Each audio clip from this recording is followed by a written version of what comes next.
Hey guys, welcome back to my channel. Thank you so much for tuning in again. As you can see, today's video is a little bit different. I have had a model and this video was shot in last year, meaning 2020. So it's actually a throwback. So meet my little niece, Shaira Damas. She modeled for me. I was supposed to upload this last year, but I never got to it and I decided that today is the day. Anyway guys, her hair was freshly washed and she has type 2 hair, which means it's more wavy than it is curly. It's definitely not type 3 and she wanted curls, so I decided that I'm gonna do some rag curls on her hair and we had a photo shoot that day. So as you guys can see, I'm just parting her hair and I'm detangling it with a wide tooth comb. I saw this video idea on Viviana's channel when she redid a video that a Caucasian girl did who also has, I think, type 1 or type 2 hair. I can't really remember, but anyway, this is how the Renaissance used to do their curls and this is how I did Shaira's curls. So first of all, as you guys can see, I'm going in with some mousse. So that is a curling foam mousse by Olive Oil and I used only that to set her curls. So this was basically a gamble. We weren't really sure how it's gonna turn out, but I've decided not to use any creams or oils but to go for the curling foam. And then I'm saturating her hair with the foam, so I am not spraying it with water to make it a bit damp or wet. I'm just applying the mousse, or rather the foam, and then I'm going on in with my detangling brush from that time that I've used. And that gray piece that you can see there is t-shirt yarn that I've used last year and I bought it at a wool shop. So t-shirt yarn was in last year. People make mats from it and I remember these rag curls are made from old t-shirts, so I bought some t-shirt yarn to make headbands and stuff and I use it for this rag curl hairstyle. So you're gonna clip it onto the head next to the section that you want to curl, and then you just go around with the hair and twist the hair around the t-shirt yarn. And she's very long hair, so it can take quite a while if you have long hair. And then at the very tip you have to be careful and then twist it all the way down, and once you are at the bottom you start twisting back up to cover the hair. As you guys can see, I'm just unfolding it a bit and then you twist back up. So there I didn't cut the yarn, which was one of my first mistakes. If you cut the yarn, make sure that you cut the yarn the length of your hair, because the curls are going to be half the length of your hair because it's kind of shrinking. Yeah, hair is in a kind of shrinking state when you curl it, so the length of your hair will be sufficient. And then you just twist it up very tightly. Just make sure that you're not hurting the person. Shaira was so kind to sit super still and I'm still grateful for that. We were very nervous about how this is going to turn out, like I said. And then when you get to the end, just twist it. And right at the scalp, you unclip it. And then I still had to cut, but if you already cut yours, there's no need for that. And then all you do is you tie it so that it doesn't come off and loose. And then that's it. There's your one rag curl. So yeah, I'm just continuing with the curls. So enjoy guys.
Okay guys, so this is what it looks like after you've completely covered your hair with all of the t-shirt yarn.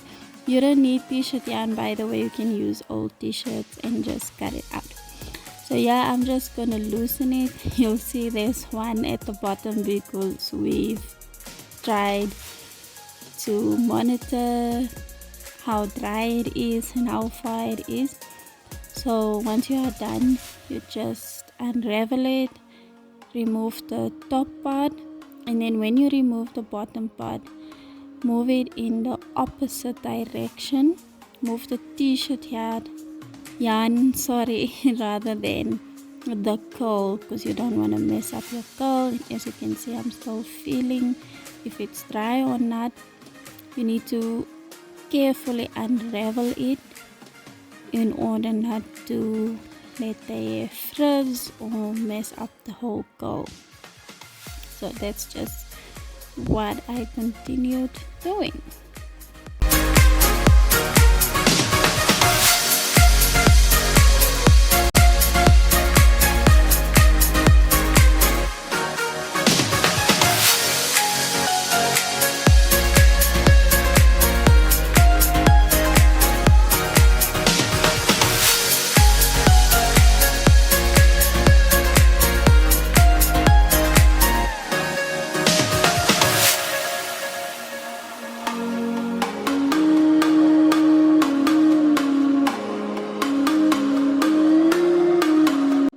Okay guys, over here we have curls popping everywhere. Her hair came close to like the Renaissance look, but I did stretch the hair a bit. By stretch I mean like not curl it as tight, because she also didn't want like a tight curl.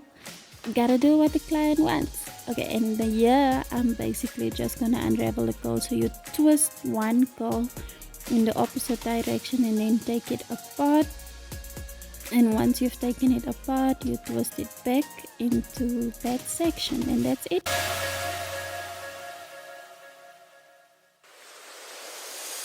Sometimes there's no one else who loves me like you used to. Sometimes we're not ourselves, there's no one I can turn to. And I know all the feelings that we shared out in the past. And I know your relationships are never meant to last. And I'll take some time, but I'll be alright. Moving on. I know times are tough, but I've had enough. We're moving on. And right here is what you call the proof is in the pudding. We were very happy with this result, and yeah, I'm just unraveling it a bit more to my satisfaction, telling her to show you guys off with her curls. And did she not enjoy it? By then she was very modest, she couldn't keep a smile, but we were very satisfied and actually shook with how it came out. And that is how you do your rag curls, girls, and that's how you go from rags to riches. This style lasted for quite a few days, and bye.